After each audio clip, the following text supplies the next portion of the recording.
Sabi ko mag-movie marathon kayo. Saan nga? Saan na, Pas? Eh, hindi kailangan ng pagkain. Oh, sa baba? Hindi pwede kakain sa ano. Sa bed, hindi. Sa baba, pwede. No, I mean, sa baba ng Doon bed. kayo sa ano, sa patio. Spatio. Doon na sa ano na yun, sa patio.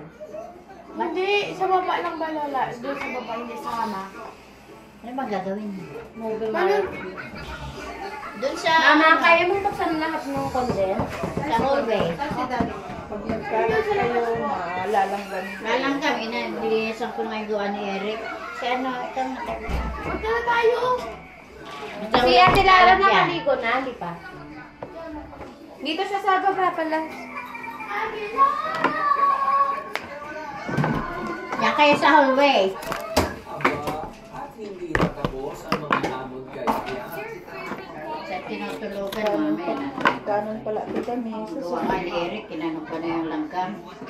Susunod na. Ba't anong ginawa niya? Nagluto, hindi pinunasan, may langgam.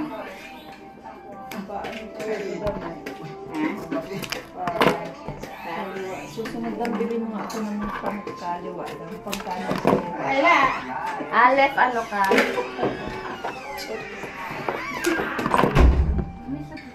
Saan daw lalagay yung basang damit niya? Dito sa timba. Ika. Bigyan mo na lang dyan.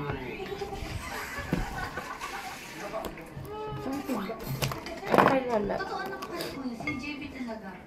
Ano naman kasi talaga yung Yung kila ano, saan nila nilagay.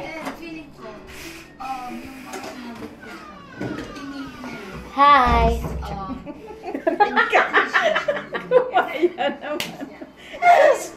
Ngayon ay magluluto. Sino ko ni mami mo? Taway pa yata. Nagpapahay. Sama sa Erwin, si Ayan, JP, maglagay isa lang ng mga natin. boys.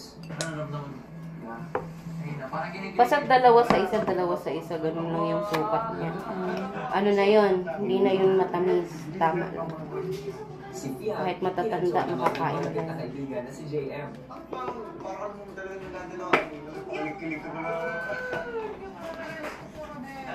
Dalawa pala nalagyan. Ang dami.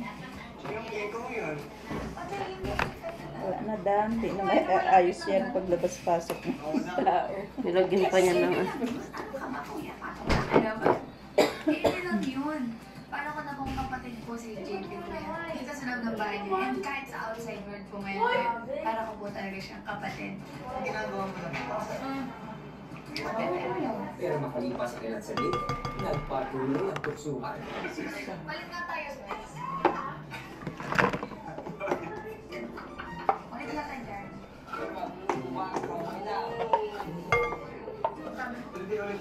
Tama lang ako dito.